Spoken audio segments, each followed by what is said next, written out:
Okay, this is one of those topics that I have been asked to weigh in on for quite some time, and admittedly, I've been reluctant to do so for a variety of reasons. Number one is because this is one of those sacred cows among the authorities that if you don't show a proper amount of reverence for, you will be drawn and quartered by the fact checkers faster than you can click on community guidelines.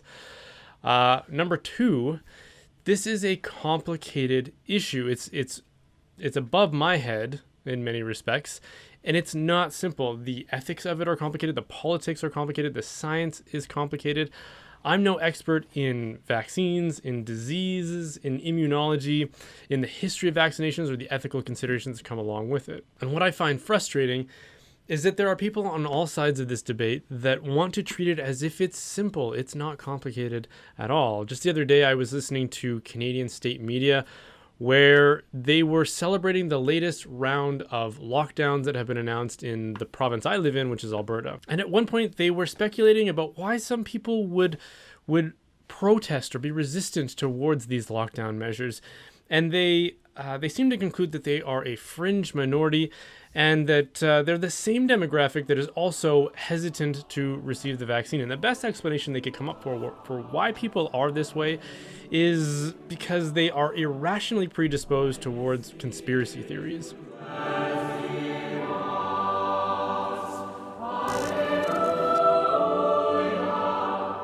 And if the real goal among the authorities here is to get as many people vaccinated as possible, then I think it's helpful to understand why people who hesitate are actually hesitating, rather than just scapegoating them and assuming that it could only be because they are ignorant and irrational. And in trying to appreciate their sentiment, we may find an unlikely spokesperson in the current sitting Vice President of the United States of America, which is Kamala Harris, who was asked during the VP debate whether under a Trump administration she would take the vaccine if she was encouraged to do so. And she said that if it was Trump encouraging to do so, she would say no. And this underscores an important point for me because people keep saying you need to just trust the science here, but this isn't about merely trusting science. It's about trusting the people who wield the science, who sit in positions of power and authority.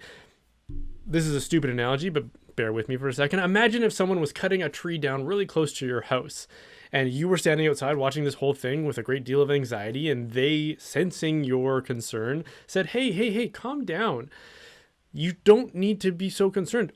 Just trust the saw. The saw will do its job. Well, this isn't about trusting the saw or whether or not the saw works. It's about trusting the person who is using the saw, whether they're going to use it responsibly with proper care and concern, or are they going to use it recklessly and carelessly. You see, the modern scientific method was specifically designed to remove the element of human weakness from the process of rational inquiry.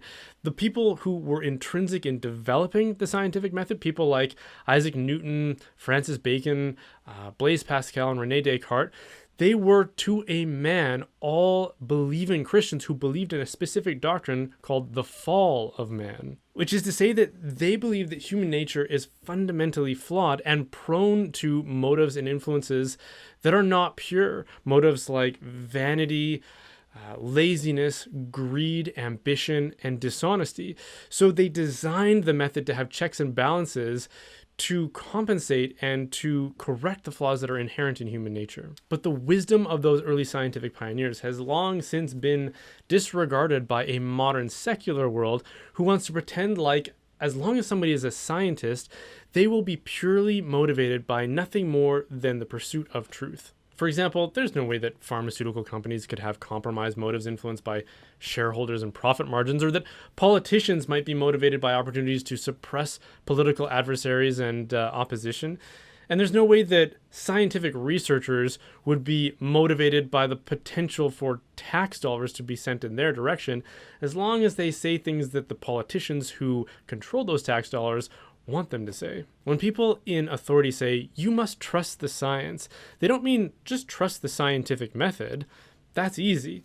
What they really mean is, if you doubt us, then you are doubting science. Well, if I'm being asked to trust people like Justin Trudeau, who is the Prime Minister of Canada, someone who has been caught in multiple ethics violations, unseemly behavior, and scandals, who, when once asked, of all the foreign countries, who do you admire the most? He said China, because of their dictatorship. He was asked which country he most admired and referred to China. There's a level of admiration I actually have for China,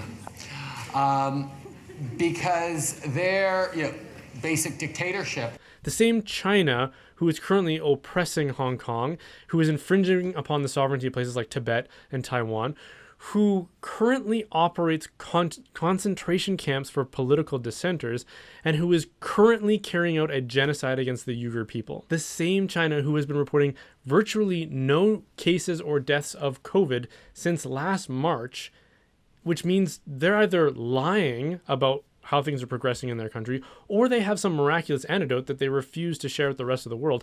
Either way, nobody's keeping them accountable for that. The same Justin Trudeau, whose first instinct in trying to acquire a vaccine was to partner with, you guessed it, China, who decided to then play politics with the welfare and health of Canadians and revoked our vaccine supply and disrupted our ability to get a vaccine sooner than later, which is why 30% of Americans are fully vaccinated at this point and only 2.5% of Canadians are. Or maybe I'm being asked to trust people like Jason Kenney, who is the Premier of Alberta, the province I live in, who just announced lockdown measures which essentially close churches. I know they say 15 people are allowed to come, but how is it going to be possible to register and be among the lucky 15 people? My family is 9 people in my household. The likelihood of me getting into a 15-person capacity church is basically zero.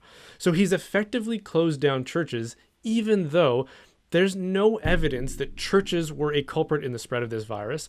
Meanwhile, daycares, which have been identified as sources of outbreak, are wide open for business. This is someone who is willing to use the power of the state to infringe upon the constitutionally protected right to assemble for worship without political interference, while ignoring actual places of concern where the virus is spreading. Now, forgive me as a bystander if this all just appears to be very unscientific, irrational, and arbitrary. Now, we're being told that these infringements are very necessary because our healthcare system is about to be overwhelmed by cases.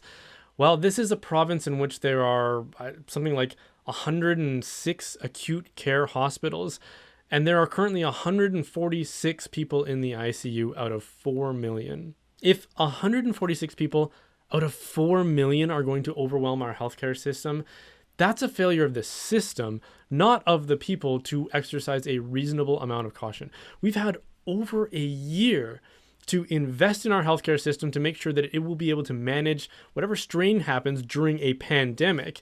But instead of doing that, we've just decided we're going to periodically close churches and schools. And in the name of science, we're told that we have to trust these people.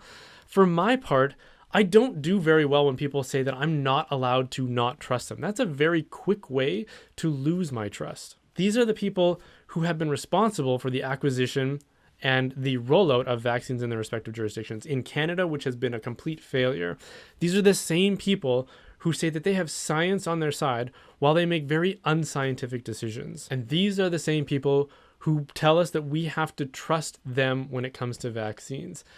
The reason people hesitate at that point isn't because they don't trust science, they don't trust medicine, or that they're irrational. It's because they don't trust the authorities for good reason. They don't trust the guy cutting down the tree next to their house, not because they don't believe in saws, but because the guy who is holding the saw has demonstrated that he's not very credible. If it's valid for Vice President Kamala Harris to say that she won't take a vaccine when it's being encouraged from someone in a political position that she doesn't trust, then it should be equally valid for people of the general population to respond similarly. Lastly, because this channel is often focused on things from a Catholic perspective, I want to talk about this concept of remote cooperation with evil, because this is a principle that the Catholic Church has raised and a concern that they have raised because of the material or research benefit that some of these vaccines have derived from the victims of abortion. This, like all the other considerations, is it's quite complicated. And I've heard credible people and people with authority take opposite positions on this, which for someone like me sitting on the sidelines or in the pew, that's very difficult to draw some conclusion from about how I'm going to behave accordingly.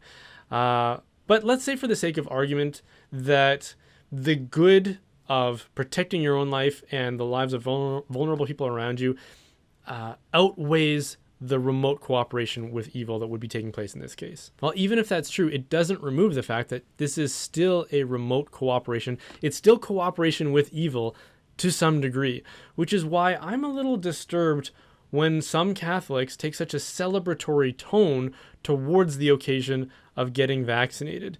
This isn't an occasion to brag about it online or to get your camera out for a selfie. This should be a tragic moment of regret in which we acknowledge that a victim had to pay a horrific price just so that the rest of us could get back to normal. Hey, thanks for watching that. If you enjoyed it, then be sure to like and subscribe for more. And if you want to support the making of content like this, then please consider joining my online community, The Reinforcements. It's kind of like Patreon, but instead of being beholden to a big tech company, it's a website I built entirely myself, so there's no risk of us being censored or shut down or anything like that. There are hundreds of people who have already signed up, and our mission is to renew and reinforce the church. So if that's you, then come check it out. As an added bonus for certain tiers, I will also send you a gift box from Glory and Shine, which is a Catholic, family-owned and operated company. They make bath and body products. They're actually their beard balm I'm supporting, or I'm sporting right now. I'm not just a spokesperson, I'm actually a customer. So even if you don't join the Reinforcements, maybe check them out anyways. Glory and Shine, they're an amazing company.